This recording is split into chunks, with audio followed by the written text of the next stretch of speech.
Program konservasi yang dilaksanakan oleh USDA berfungsi sebagai dukungan signifikan bagi para petani dalam upaya melindungi kualitas tanah serta mengurangi ketergantungan terhadap penggunaan pupuk kimia. Inisiatif ini, pada gilirannya, berkontribusi dalam menjaga kesehatan tanah dan lingkungan secara keseluruhan. Selanjutnya, penerapan tanaman penutup dan mulsa sebagai alternatif dari proses pengolahan tanah yang berat terbukti memiliki dampak positif terhadap kesuburan tanah. Selain itu, strategi ini juga berperan dalam mengurangi tekanan dari hama dan gulma, yang seringkali menjadi tantangan serius dalam lahan pertanian. Lebih jauh lagi, praktik pertanian tanpa olah tanah dapat memperbaiki keanekaragaman hayati sementara sekaligus menurunkan jejak karbon yang dihasilkan. Hal ini tidak hanya memberikan keuntungan yang lebih besar bagi para petani, tetapi juga berpotensi meningkatkan hasil panen secara keseluruhan. Di samping itu, penggunaan tanaman penutup dan mulsa memiliki peran krusial dalam memperbaiki kualitas tanah dan mengurangi erosi. Metode ini, yang tergolong sederhana dan terjangkau, sangat relevan bagi petani kecil yang berupaya untuk menjaga kesuburan lahan mereka. Selain itu, keberagaman bunga di lahan pertanian berfungsi untuk menarik serangga predator yang bermanfaat, sehingga dapat mengurangi ketergantungan pada penggunaan pestisida. Praktik ini bukan hanya mendukung ekosistem, melainkan juga berkontribusi pada peningkatan hasil pertanian yang secara langsung menguntungkan petani. Melanjutkan diskusi mengenai dukungan yang diberikan oleh program konservasi USDA, program tersebut memberikan insentif bagi para petani yang menerapkan praktik berkelanjutan. Dengan adanya insentif ini, pendapatan petani dapat meningkat sekaligus menjaga kesehatan tanah dan kelestarian sumber daya alam.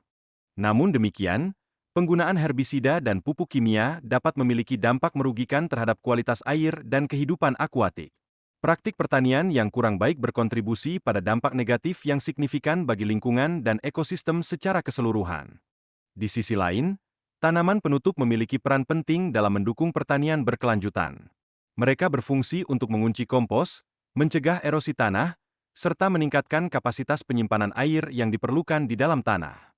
Dengan meningkatkan keanekaragaman hayati dan mendukung mikroorganisme yang ada, praktik pertanian ini mampu meningkatkan efisiensi penyerapan nutrisi. Hal ini pada gilirannya menghasilkan tanah yang lebih sehat dan produktif, memenuhi kebutuhan pertanian yang semakin mendesak. Menggunakan metode TARP selama beberapa minggu juga membantu memastikan tanaman mati dan menciptakan lapisan mulsa yang bermanfaat. Metode ini memberikan perlindungan terhadap tanah dari stres lingkungan yang berlebihan serta berkontribusi pada pengurangan gulma. Contoh nyata dari tanaman penutup adalah OATS dan PAS, yang sangat mudah dalam pengelolaannya dan berpotensi memperbaiki struktur tanah. OATS berfungsi sebagai penyedia biomasa, sedangkan PAS memiliki kemampuan untuk memperbaiki nitrogen yang ada dalam tanah. Selanjutnya, penanaman campuran spesies tanaman penutup yang beragam dapat meningkatkan efisiensi dalam proses pemupukan. Campuran ini memiliki potensi untuk menambahkan hingga 49 pon nitrogen per acre, yang secara signifikan dapat mengurangi kebutuhan akan pupuk nitrogen yang tinggi. Tak hanya itu, tanaman penutup juga berfungsi dalam meningkatkan kesuburan tanah. Mereka berperan penting dalam mengendalikan hama dan penyakit. Mustard, misalnya, dikenal sebagai fumigan alami yang efektif. Selain itu, penerapan tanaman penutup dan mulsa dapat mengurangi pengeluaran finansial untuk pupuk dan herbisida. Ini memberikan keuntungan tambahan berupa penghematan waktu dan biaya dalam proses pertanian yang lebih efisien. Sebagai penutup, program seperti Conservation Stewardship Program, CSP, yang diinisiasi oleh USDA memberikan insentif finansial kepada para petani untuk mengadopsi praktik pertanian yang berkelanjutan. Inisiatif ini tidak hanya membantu petani memperoleh pendapatan tambahan, tetapi juga mendukung metode pertanian yang lebih ramah lingkungan.